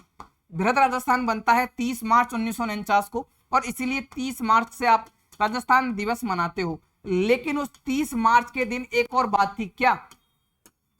चैत्र शुक्ल एकम, ये चैत्र शुक्ल प्रतिपदा है ना, चैत्र शुक्ल प्रतिपदा, ये भी थी आपके कब? 30 मार्च 1949 को। तो हमेशा 30 मार्च को आप राजस्थान दिवस मनाते आ रहे हो। इस बार भजनलाल जी का मूड खराब हो गया, बोला कि यार चैत्र शुक्ल एकम और 30 मार्च, बोला 30 मार्च में मजा नहीं आ रहा। भजनलाल जी को ऐसा लगा होगा। उन्होंने क्या किया कि चैत्र शुक्ल एकम को बृहद राजस्थान बना, इस दिन हम राजस्थान दिवस मनाते हैं, तो क्यों ना चैत्र शुक्ल एकम को ही आपके राजस्थान दिवस मनाया जाए। क्योंकि हर 30 मार्च को चैत्र शुक्ल एकम नहीं आती, हर 30 मार्च को नहीं आती है, ठीक है। जो विक्रम संवत के जो महीने होते हैं, कौन से? विक्रम संवत के जो महीने होते हैं, इसमें हर 30 मार्च को नहीं आती। जैसे इस बार आई आपके 19 मार्च को, 19 मार्च 2026 को क्या आई आपके? चैत्र शुक्ल प्रतिपदा। तो इस दिन आपके राजस्थान दिवस मनाया गया। तो आपके भजनलाल शर्मा ने ऐसा कह दिया कि भाई साहब माफ करना, अब 30 मार्च को नहीं, हर 19 मार्च को, 19 मार्च को भी नहीं। इस बात का याद रखना है, हर आपके चैत्र शुक्ल प्रतिपदा को ही राजस्थान दिवस मनाया जाएगा। चैत्र शुक्ल प्रतिपदा को ही राजस्थान दिवस मनाया जाएगा। 19 मार्च, 30 मार्च, 21 मार्च, 22 मार्च, जब भी आ जाए आपको चैत्र शुक्ल प्रतिपदा याद रखना होगा, ठीक है। सारी बातें समझ गए, आगे चलिए। अब इसके दौरान जो चैत्र आपके जो राजस्थान दिवस मनाया गया, इस दौरान बहुत सारी कार्य एक्टिविटीज आयोजित की गई। जैसे 14 मार्च को 7 दिवसीय स्वच्छता सप्ताह शुरू किया। 14 मार्च को 7 दिवसीय स्वच्छता सप्ताह शुरू किया, जो कि जयपुर में आयोजित किया गया था, राज्य स्तरीय कार्यक्रम। 15 मार्च को अन्य महत्वपूर्ण कार्य की गई। जैसे 15 मार्च को विकसित राजस्थान रन आयोजित किया गया, विकसित राजस्थान रन आयोजित किया गया 15 मार्च को। कहां पर? आपके जयपुर में। 15 मार्च को जयपुर में विकसित राजस्थान रन आयोजित किया गया। सभी जिलों में इसका आयोजन किया जाएगा चरणबद्ध रूप से, ठीक है, याद रखना। राजस्थान को जाने डिजिटल क्यूज प्रश्नोत्तरी भी आयोजित की गई आपके। एक जिला एक उत्पाद मेला जयपुर में लगा आपके। राजस्थान दिवस मनाया गया बीकानेर हाउस, कहाँ पे? नई दिल्ली में है, बीकानेर हाउस दिल्ली में 5 दिवसीय कार्यक्रम 15 मार्च को शुरू किया गया, याद रखना भाई। एक जिला एक उत्पाद मेला जयपुर में, विकसित राजस्थान रन जयपुर में। सभी जिलों में इसका आयोजन क्रमबद्ध रूप से, याद रखना, विकसित राजस्थान रन जयपुर में, 7 दिवसीय स्वच्छता सप्ताह जयपुर में, याद रखना भाई सारी बातें। आगे है आपके राजस्थान जनजातीय गौरव दिवस आयोजित किया गया 16 मार्च को बेणेश्वर धाम डूंगरपुर में। बेणेश्वर धाम डूंगरपुर में, बेणेश्वर धाम डूंगरपुर में आपको याद रखना है भैया ना, राजस्थान जनजातीय गौरव दिवस आयोजित किया गया। राजस्थान जनजातीय गौरव दिवस 16 मार्च को बेणेश्वर धाम डूंगरपुर में आयोजित किया गया। राजस्थान युवा शक्ति दिवस मनाया गया 17 मार्च को जयपुर में। 17 मार्च को जयपुर में राजस्थान युवा शक्ति दिवस मनाया गया। राजस्थान दिवस मनाया गया, इसका जो मुख्य समारोह है आपके 19 मार्च को आयोजित किया गया चैत्र शुक्ल प्रतिपदा को। ये प्रश्न आएगा आपके कि राजस्थान दिवस का मुख्य समारोह कब आयोजित किया गया? 19 मार्च को। राजस्थान दिवस का मुख्य समारोह 19 मार्च को आयोजित किया गया, इस बात को याद रखना है। आयोजन होता है जालौर में। राजस्थान दिवस के मुख्य समारोह का आयोजन होता है जालौर में। जयपुर में सांस्कृतिक कार्यक्रम किए गए। राजस्थान दिवस जो है उसके सांस्कृतिक कार्यक्रम आपके जयपुर में शुरू किए गए और इसका आयोजन आपके जालौर में किया गया। राजस्थान दिवस का आयोजन इसमें जालौर में किया गया, माफ करना कचरा हो गया, वापस सुनिए। राजस्थान दिवस 19 मार्च, याद नहीं रखना, क्या याद रखना है? चैत्र शुक्ल प्रतिपदा। लेकिन इस बार 2026 में 19 मार्च को मनाया गया। इसका राज्य स्तरीय कार्यक्रम जालौर में, राज्य स्तरीय कार्यक्रम आपके जालौर में मनाया गया। कहाँ? जालौर में। जयपुर में सांस्कृतिक कार्यक्रम, राज्य स्तरीय कार्यक्रम जालौर में, लेकिन सांस्कृतिक कार्यक्रम जयपुर में। तो किसके? राजस्थान दिवस के उपलक्ष्य में, याद रखना। राजस्थान युवा शक्ति दिवस 17 मार्च को जयपुर में। राजस्थान युवा शक्ति दिवस जयपुर में 17 मार्च को। राजस्थान जनजातीय गौरव दिवस नवंबर में पढ़ा अपन ने, है ना, लेकिन यहाँ क्यों पढ़ रहे हैं? क्योंकि राजस्थान दिवस के उपलक्ष्य में 16 मार्च को बेणेश्वर धाम डूंगरपुर में इसका आयोजन किया गया। ठीक है, याद रखना भाई। आगे चलिए, राजस्थान उत्सव 2026 बता रहा था मैं आपको अभी। बीकानेर हाउस नई दिल्ली में आपके 15 से 25 मार्च को 2026 तक आयोजन किया गया राजीविका व रूडा की सहभागिता से। राजीविका व रूडा की, वहां पे 5 दिवस लिखा हुआ है ना, छोड़ छोड़ के है। राजीविका व रूडा की सहभागिता से आपके राजस्थान उत्सव मनाया गया 2026 दिल्ली में। उसके बाद में एक और क्वेश्चन है आपके, खेजड़ी संरक्षण अधिनियम जो लाया जाना है एवं पर्यावरण संरक्षण संतुलन को सुदृढ़ करने के लिए जो अधिनियम बनेगा उसके लिए एक समिति गठित की गई है और उस समिति के अध्यक्ष कौन है? जोगाराम पटेल, जो कि वर्तमान में संसदीय कार्य एवं विधि मंत्री है। संसदीय कार्य एवं विधि मंत्री कौन है? जोगाराम पटेल। जोगाराम पटेल जी का नाम याद रखना है भैया ना, जोगाराम पटेल जी का नाम याद रखना है। खेजड़ी संरक्षण अधिनियम एवं पर्यावरण संरक्षण संतुलन को सुदृढ़ करने के लिए जोगाराम पटेल जी की अध्यक्षता में एक समिति गठित की गई है। स्वच्छता ही सेवा अभियान 2025, स्वच्छता ही सेवा अभियान 2025। अब 25 का अभियान अभी क्यों पढ़ रहे हैं? क्योंकि रैंकिंग अभी जारी की गई है। सफाई लक्ष्यों में राजस्थान देश में प्रथम स्थान पर रहा। सफाई लक्ष्यों में राजस्थान देश में प्रथम स्थान पर रहा। सुपर स्वच्छ लीग सिटी कौन सी है? डूंगरपुर। डूंगरपुर को सुपर स्वच्छ लीग सिटी का दर्जा मिला, सम्मान मिला। जयपुर और उदयपुर स्वच्छ सर्वेक्षण 2024 में देश के शीर्ष 20 शहरों में शामिल हुए। स्वच्छता ही सेवा अभियान 2025 का है, अभी रैंकिंग जारी की गई है। सफाई लक्ष्यों में राजस्थान देश में पहले स्थान पर है। डूंगरपुर सुपर स्वच्छ लीग सिटी के रूप में सम्मानित हुआ भाई। उसके बाद में है जेम्स एंड ज्वेलरी प्रदर्शनी। आपको पता है कि जेम्स एंड ज्वेलरी जो सेज है आपके, सेज स्पेशल इकोनॉमिक जोन, ठीक है, जो सेज है आपके, ये कहाँ है? आपके सीतापुरा जयपुर में। तो इससे आप याद रखना कि जयपुर में राजस्थान इंटरनेशनल सेंटर, वहां सीतापुरा आता है इसके सेज के लिए, सीतापुरा, इसलिए कंफ्यूज नहीं होना है, लेकिन जयपुर जरूर याद रखना है ना। सेज है आपके जयपुर में, सीतापुरा जयपुर में, लेकिन जेम्स एंड ज्वेलरी प्रदर्शनी आयोजित की गई है RIC जयपुर में, राजस्थान इंटरनेशनल सेंटर जयपुर में 15 से 16 मार्च को। ठीक है, ये सारी कोई काम की बातें नहीं है, बस इतना सा याद रखना।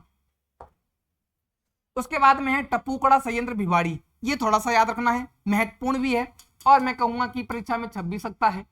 होंडा की ओर से पहला इलेक्ट्रिक वाहन संयंत्र बना।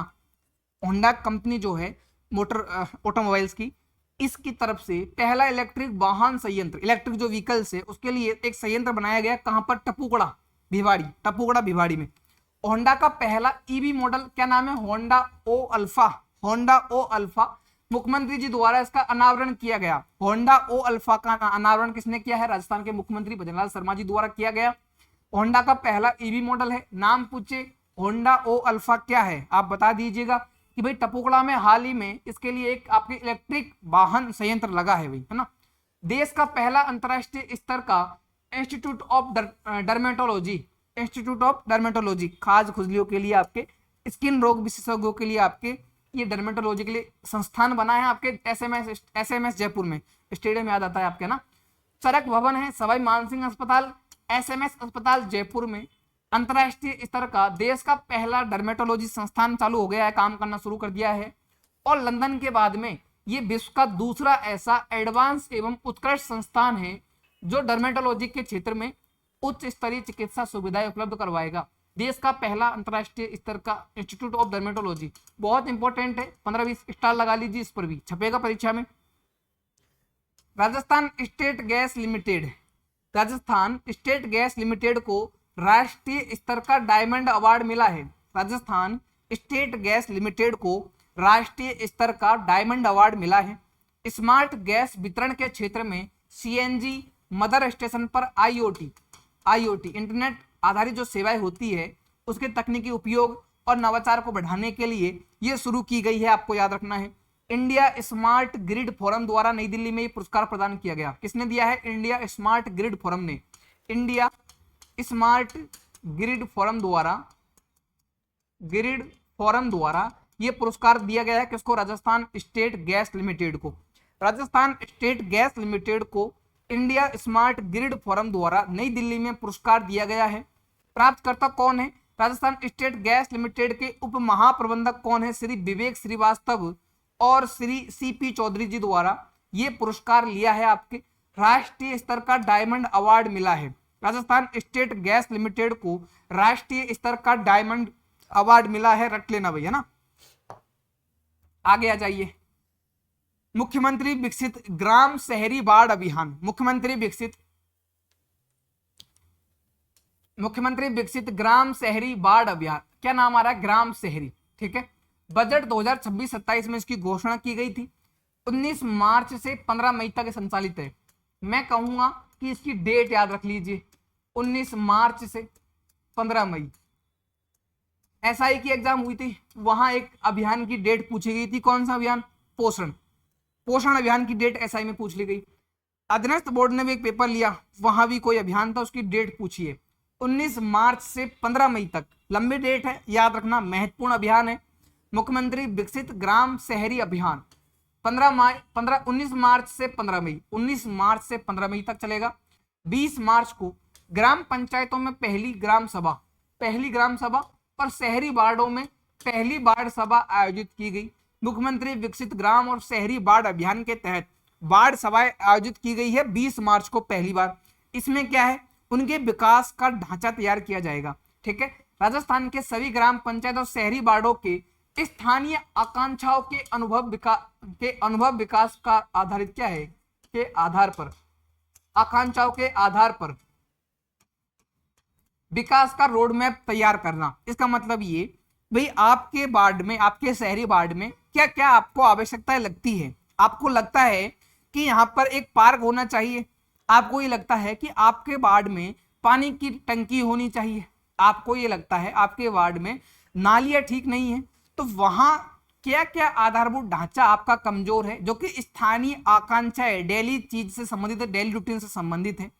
आपकी ग्राम पंचायत में आपको किस किस मूलभूत आवश्यकताओं की आवश्यकता, कौन सा बेसिक इंफ्रास्ट्रक्चर ढांचा आपके लिए बनाया जा सकता है, उस पर चर्चा होगी और उसका एक रोड मैप तैयार किया जाएगा। अभियान कौन सा है? मुख्यमंत्री विकसित ग्राम, गांवों को विकसित करेंगे, आधारभूत सुविधाएं आपको देंगे स्थानीय आकांक्षाओं के अनुरूप, ठीक है। तो विकसित ग्राम वार्ड अभियान 2026 19 मार्च से 15 मई तक चलेगा।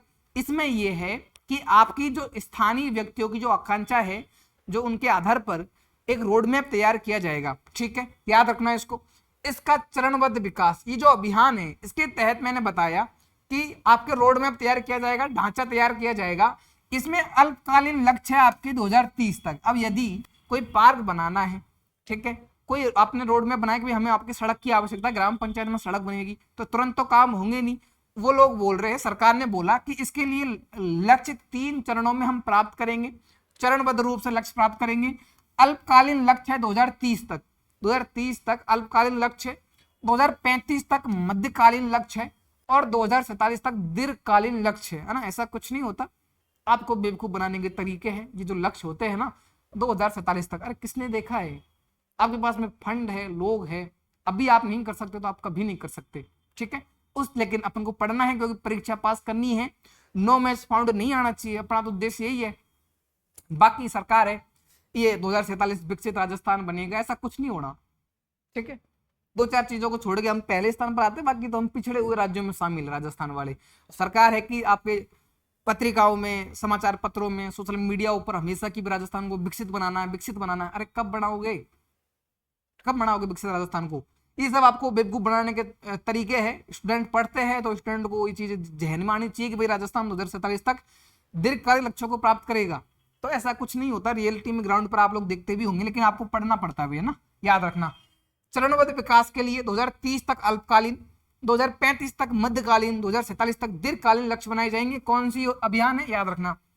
एक पॉइंट है आपके, 3 पॉइंट है, माफ करना 3 नहीं 4 पॉइंट हो गया ना, ये 4 पॉइंट आपके याद रखने हैं, ठीक है। इसमें 1 लाइनर में प्रश्न बनेगा, कोई स्टेटमेंट वाला प्रश्न नहीं आएगा। संस्थागत प्रसव के क्षेत्र में जयपुर राज्य में पहले स्थान पर है। संस्थागत प्रसव के क्षेत्र में राजस्थान में कौन सा जिला शीर्ष पर रहा? ये प्रश्न बनेगा, बड़ा सिंपल सा प्रश्न। संस्थागत प्रसव के मामले में जयपुर पहले स्थान पर रहा। पंडित दीनदयाल उपाध्याय गरीबी मुक्त अभियान योजना में जयपुर जिला राज्य में पहले स्थान पर रहा, जयपुर फिर पहले पर रहा। प्रधानमंत्री आयुष्मान भारत स्वास्थ्य अवसंरचना मिशन के तहत क्रिटिकल केयर हॉस्पिटल श्रेणी में, क्रिटिकल केयर हॉस्पिटल श्रेणी में जयपुर पहले स्थान पर रहा। वापस देख लीजिए, जयपुर पहले स्थान पर रहा। स्वच्छ भारत मिशन शहरी primary collection of solid waste, जो कचरा होता है, उस सॉलिड वेस्ट होता है, उसके कलेक्शन के लिए, इकट्ठा करने के लिए रिमूवल का जीबीपी में, क्या है रिमूवल का जीबीपी में 100% उपलब्धि के साथ में इसमें भी जयपुर पहले स्थान पर है। 4 रैंकिंग है। संस्थागत प्रसव में पहले स्थान पर है, कचरा इकट्ठा करने में पहले स्थान पर है। प्रधानमंत्री आयुष्मान भारत अवसंरचना मिशन जो ढांचा है स्वास्थ्य संस्थानों का, उसके लिए जयपुर पहले स्थान पर है क्रिटिकल केयर हॉस्पिटल श्रेणी में। दीनदयाल उपाध्याय गरीबी मुक्त अभियान में जयपुर पहले स्थान पर है। चारों रैंकिंग में जयपुर पहले स्थान पर है और आपको ये रैंकिंग याद रखनी है भाई। आगे आ जाइए। जल जीवन मिशन 2.0 के साथ एमओयू करने वाला देश का पहला राज्य बना है राजस्थान। और ये जितने भी स्टार आपको लगाने होते हैं, मैंने तो 5 लगा दिए हैं और इंपॉर्टेंट भी लग दिया है। स्टार लगाने से कुछ नहीं होता, बस स्टार लगाने से ही होता है कि आप उस प्रश्न की, उस कंटेंट की आपकी जो है ना महिमा, उसकी आप महिमा समझ सकते हो कि क्यों इतना इंपॉर्टेंट है, ठीक है। स्टार हम सिर्फ इसलिए लगाते हैं ताकि आप लोग इस पर जोर दे सके कि भाई ये तो कम से कम पढ़ के ही जाना है ना, कहीं फंस जाए, है ना। याद रखना, देश का ऐसा पहला राज्य बना है राजस्थान जिसने जल जीवन मिशन 2.0 के साथ में एमओयू साइन किया है। एमओयू क्या होता है मैं पहले ही बता चुका हूं, एक गैर जरूरी आपके समझौता होता है 2 पार्टियों के बीच में, कोई कानूनी नहीं होता है ना। एमओयू साइन करने वाला देश का पहला राज्य बना है राजस्थान जल जीवन मिशन 2.0 के तहत। भारत सरकार के जल शक्ति मंत्रालय के साथ में एमओयू किया। केंद्रीय जल शक्ति मंत्री CR पाटिल तथा मुख्यमंत्री भजनलाल शर्मा एवं जन स्वास्थ्य अभियांत्रिकी मंत्री कन्हैया लाल द्वारा हस्ताक्षर किए गए। स्थान है आपके जल शक्ति मंत्रालय नई दिल्ली में, इस पर साइन किया गया। हर घर जल के संकल्प को साकार करने के लिए राजस्थान ने जल जीवन मिशन 2.0 पर साइन किया हुआ है ना। अंतर्राष्ट्रीय वन दिवस अभी मनाया गया आपके 21 मार्च को, अंतर्राष्ट्रीय वन दिवस, और इसका राज्य स्तरीय कार्यक्रम आपके RIC जयपुर में आयोजित हुआ। अंतर्राष्ट्रीय वन दिवस 21 मार्च को मनाया गया, इसका राज्य स्तरीय कार्यक्रम RIC जयपुर में हुआ। उसके बाद में है अटल वन केंद्र। अटल वन का उद्घाटन जयपुर की शाहपुरा तहसील में किया गया। अटल वन हाल ही में अंतर्राष्ट्रीय वन दिवस के उपलक्ष्य में, अंतर्राष्ट्रीय वन दिवस के उपलक्ष्य में अटल वन का उद्घाटन कहां किया गया? अटल वन का उद्घाटन कहां किया गया? याद रखना है, जयपुर की शाहपुरा तहसील में, शाहपुरा जयपुर में। कॉफी टेबल बुक एक पेड़ माँ के नाम अभियान पर जो अभियान चलाया गया, एक पेड़ माँ के नाम अभियान, इस अभियान पर एक बुक लॉन्च की गई है, कॉफी टेबल बुक, छोटी सी प्लास्टिक नुमा बुक होती है। बेस ऑगमेंटेशन सेंटर, याद रखना है, वन्यजीव संरक्षण के लिए कोटा, बारा, पाली, सिरोही, चूरू और अजमेर जैसे क्षेत्रों में 20 प्री बेस ऑगमेंटेशन सेंटर का उद्घाटन हुआ। लागत है 30 करोड़। कौन से कितने शहरों में? लगभग 20 प्री बेस ऑगमेंटेशन सेंटर। कितने सेंटरों पर? 20 सेंटरों पर, वही ना, 20 केंद्रों पर 30 करोड़ रुपए की लागत से बेस ऑगमेंटेशन सेंटर शुरू किए गए हैं अंतर्राष्ट्रीय वन दिवस के उपलक्ष्य में। याद रखना, वापस देख लीजिए, राज्य स्तरीय कार्यक्रम RIC जयपुर में हुआ, राजस्थान इंटरनेशनल सेंटर जयपुर में हुआ। अटल वन केंद्र का उद्घाटन जयपुर के शाहपुरा में हुआ। कॉफी टेबल बुक एक पेड़ माँ के अभियान, जो अभियान चलाया गया था उस पर लॉन्च की गई है। बेस ऑगमेंटेशन सेंटर 20 केंद्रों पर 30 करोड़ रुपए की लागत से बनेगा भाई, याद रखना। आगे आ जाइए, एक और महत्वपूर्ण MOU है आपके, राजीविका और centre for micro finance Jaipur के मध्य में MOU साइन किया गया। Centre for micro finance Jaipur, ये एक इंस्टीट्यूट है, प्राइवेट इंस्टीट्यूट है, सेंटर फॉर माइक्रो फाइनेंस। और आपके राजीविका, राजस्थान ग्रामीण आजीविका विकास परिषद, जिसको अपन रोज पढ़ते हैं, हर बार पढ़ते हैं। राजीविका जो कि सेल्फ हेल्प ग्रुप्स को बढ़ावा देने का कार्य करता है, ग्रामीण क्षेत्रों में आजीविका बढ़ाने के लिए कार्य करता है। क्या आपकी राजीविका महिलाओं को सशक्त बनाता है। राजीविका ने सेंटर फॉर माइक्रो फाइनेंस के साथ में MOU किया है। क्यों किया है? राजीविका द्वारा प्रोत्साहित मॉडल क्लस्टर लेवल फेडरेशन को सुधार करना तथा food, nutrition, health and wash घटक के प्रभावी क्रियान्वयन के लिए तकनीकी सहयोग के लिए। इतनी लंबी बातें समझ में नहीं आएगी, दो बात समझनी है, हमें तकनीकी सहयोग चाहिए, हमें तकनीकी सहयोग चाहिए किसके? राजीविका को।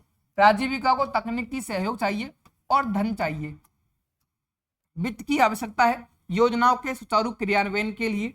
तो धन के लिए और तकनीकी सहयोग के लिए हमने साइन किया है किसके साथ में? Centre for micro finance Jaipur के साथ में। बस इतना समझना, उद्देश्य खत्म हो गया। राजीविका की राज्य मिशन की निदेशक है आपके श्रीमती नेहा गिरी। श्रीमती नेहा गिरी। सेंटर फॉर माइक्रो फाइनेंस की कार्यकारी निदेशक है श्रीमती मलिका श्रीवास्तव। तो मलिका श्रीवास्तव जी और श्रीमती नेहा गिरी जी के मध्य में ये MOU साइन किया गया। याद रखना, एक और पॉइंट याद रखना है, वृहद एवं मध्यम सिंचाई परियोजनाओं की प्रथम गणना समयबद्ध पूर्ण करने के लिए राजस्थान को राष्ट्रीय पुरस्कार मिला है। विश्व जल दिवस के अवसर पर डॉक्टर अंबेडकर इंटरनेशनल सेंटर में आयोजन किया गया।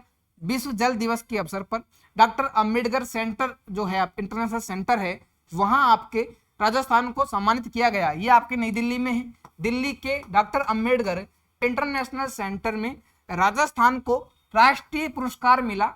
वृहद एवं मध्यम सिंचाई परियोजनाओं की गणना के कार्य समयबद्ध पूर्ण करने के लिए ये पुरस्कार मिला है भैया ना। अब आपके करंट जो अफेयर का जो मटेरियल है, इसकी PDF तो आपको टेलीग्राम चैनल पर मिल जाएगी, लेकिन इसमें आपको याद रखना है 5-7 पॉइंट ऐसे हैं जो आपके परीक्षाओं में आने ही आने, बहुत ज्यादा इंपॉर्टेंट है। ठीक है, इसको पढ़ना है। हालांकि कुछ कंटेंट सुजस में भी मैंने कवर करवाया है, वहां भी आप पढ़ सकते हैं, खासकर जो RPSC की तैयारी करते हैं। ठीक है, तो मिलते हैं अगली क्लास में। आपके जो YouTube पर 7 बजे लाइव क्लास होती है, आज तो नहीं है, 2-3 दिन से नहीं हो पा रही लैब असिस्टेंट की मैराथन के चक्कर में। वहां आप आर्ट एंड कल्चर पढ़ सकते हैं RPSC और अधीनस्थ बोर्ड के हिसाब से। बहुत शानदार कंटेंट है।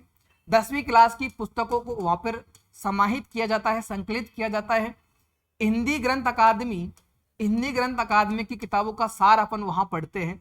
शानदार MCQ होते हैं और उसके बाद में बहुत ऑफिशियल व्याख्या होती है। ठीक है, वहां जुड़ सकते हैं, उस क्लास का आनंद ले सकते हैं फ्री में। यदि आपको इतना बढ़िया कंटेंट मिला तो आपको वो क्लासेस देखनी चाहिए भाई। ठीक है, वो आपके लिए निश्चित तौर पर हर परीक्षाओं के लिए लाभप्रद होती है, चाहे बात RPSC की हो या अधीनस्थ बोर्ड द्वारा आयोजित की जाने वाली कोई भी भर्ती परीक्षा जिसमें आपके सिलेबस में ये दी जाती हो। ठीक है, तो करंट अफेयर पढ़िए, जुड़े रहिए, और आपके जो अगला महीना है उसकी भी आपके सुझाव सार अभी 1-2 दिन में लेकर आएंगे अपन। ठीक है, तो मिलते हैं अगली क्लास में। सभी को धन्यवाद। सेशन को शेयर करना अपने यार दोस्तों तक जो भी राजस्थान की भर्ती परीक्षाओं की तैयारी कर रहा हो। ठीक है भाई, धन्यवाद।